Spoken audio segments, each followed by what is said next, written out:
Hello, thanks for joining me today. I am going to use ScratchJr to program an animation of two sprites having a dance party. To do that, I'm going to start by going to my home page, and I'm going to add a project by hitting the plus sign. So now I have a brand new fresh work area that is ready to code. I have my little orange scratch cat who looks super happy and ready to have a dance party. I know that the kitty cat is ready for me to program because the rectangle on the top left of the screen is highlighted yellow and has an orange border.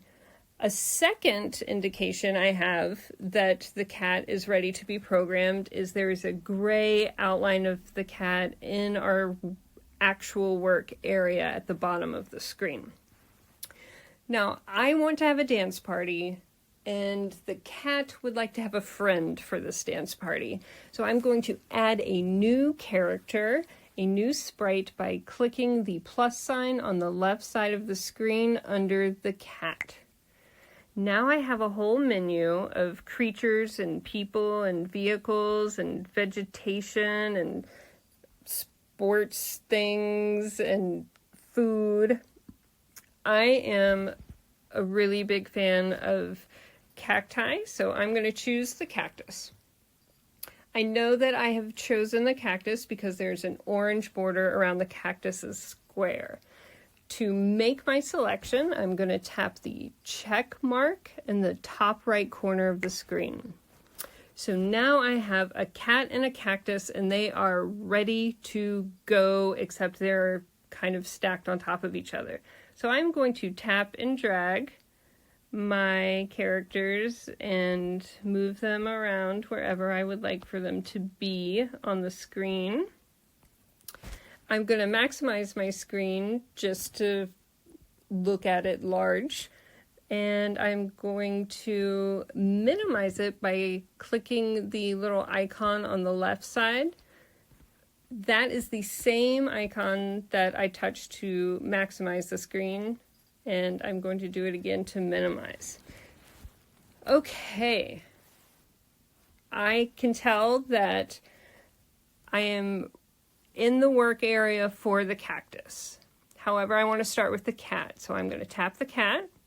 I am now ready to program the cat. My first thing I need to tell the cat is to start moving. I'm going to click on the triggers menu and pull down the start when green flag pressed block. That means that my code begins running when that green flag is pressed. Now I'm going to go to the motion menu and just pull down a couple different items. This spinning one, I think I want him to spin a whole bunch, so I'm tapped that number 1 at the bottom. Now I have a little keypad on the right, and I'm going to increase the number. And it looks like the cat's ready to go. So I am going to test out the cat's dance moves with the green flag. Okay, that was pretty quick, but I think we can start out with pretty quick. So how can our cat communicate with the cactus that they want to start a dance party? Well, one way that the cat can communicate is in the looks menu. There is a say button, and the say button will create a cartoon bubble. So within this block, you can tap on where it says hi, and I have erased hi, and I have typed in let's dance.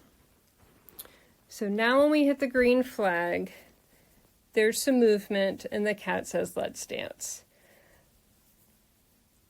But I don't think that the cacti can read. So I think we need to go back to triggers, and this Scratch Cat is going to send a message. So now we're going to the cactus, and here we are ready to go in the triggers menu.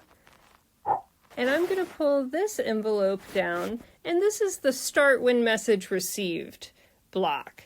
So now our cacti can respond to this invitation of let's dance. I would like for the cactus to respond by jumping up and down, and I'm going to increase this number so that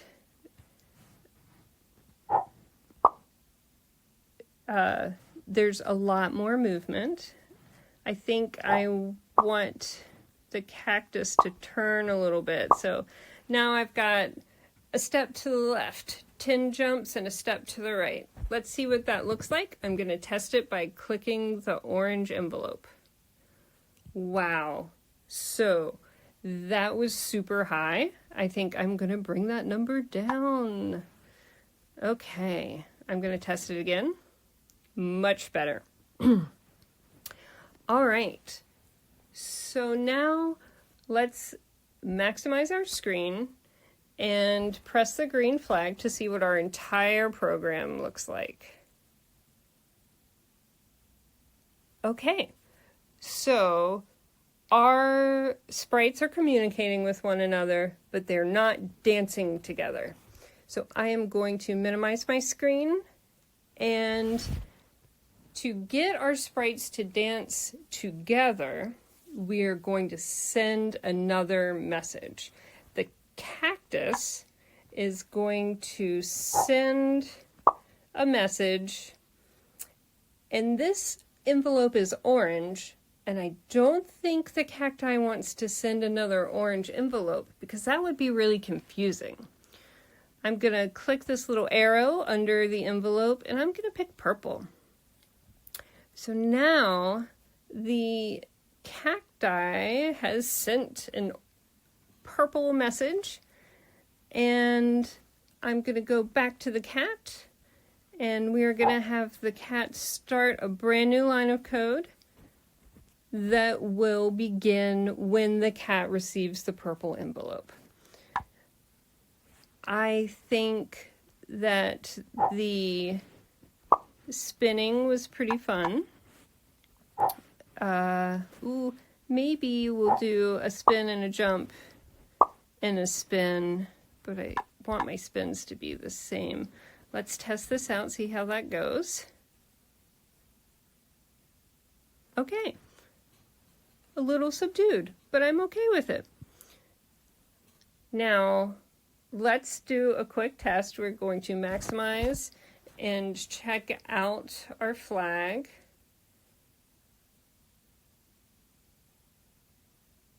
So they're still not dancing together.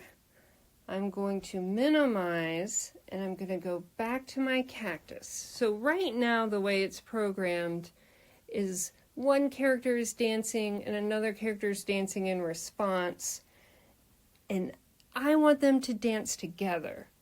So I'm going to triggers, and I'm going to start when message received, and I'm picking that same purple envelope. So the cactus is sending a message out, and anybody who receives that message is going to react to it. So the cactus is going to react to its own message by dancing.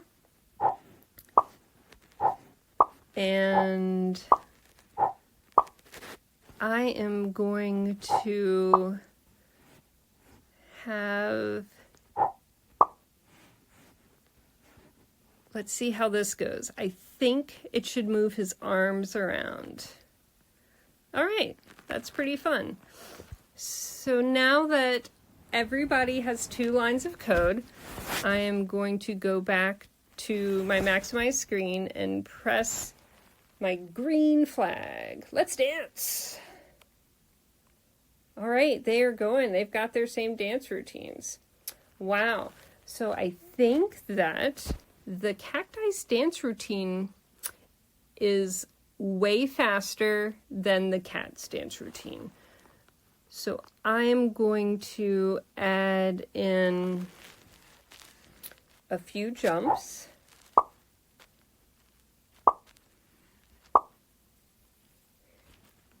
And we'll test it again. I'm not going to maximize it. We're just going to run it in the workspace.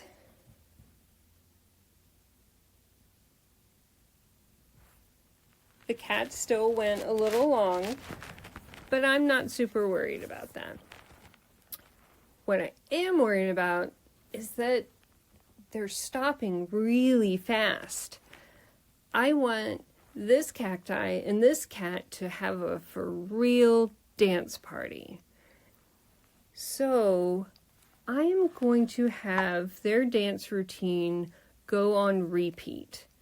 And the way we do this is by taking the repeat bracket and connecting it here to the start when message received, and it's going to wrap itself around the entire dance routine. And over here on the right, there's that number 4. That's how many times our cactus is going to do their dance routine in a row. And I'm going to bump that number up to 5 because the cacti's dance routine is a little bit faster than the cat's. So now I'm going to go back to the cat. I'm going to pull this repeat bracket down, and I'm going to leave it at 4. Now I'm going to maximize and give it a good old run through with the green flag.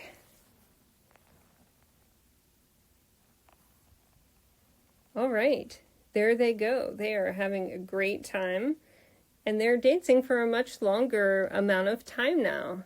I think they're really enjoying themselves. And the cat still went for a very long time. But that's fine. He just likes to dance more. Well, thank you so much for joining me. And I want to make sure that I save my program. So I'm going to press the house. And now I have a project 6, which looks eerily like my project 5.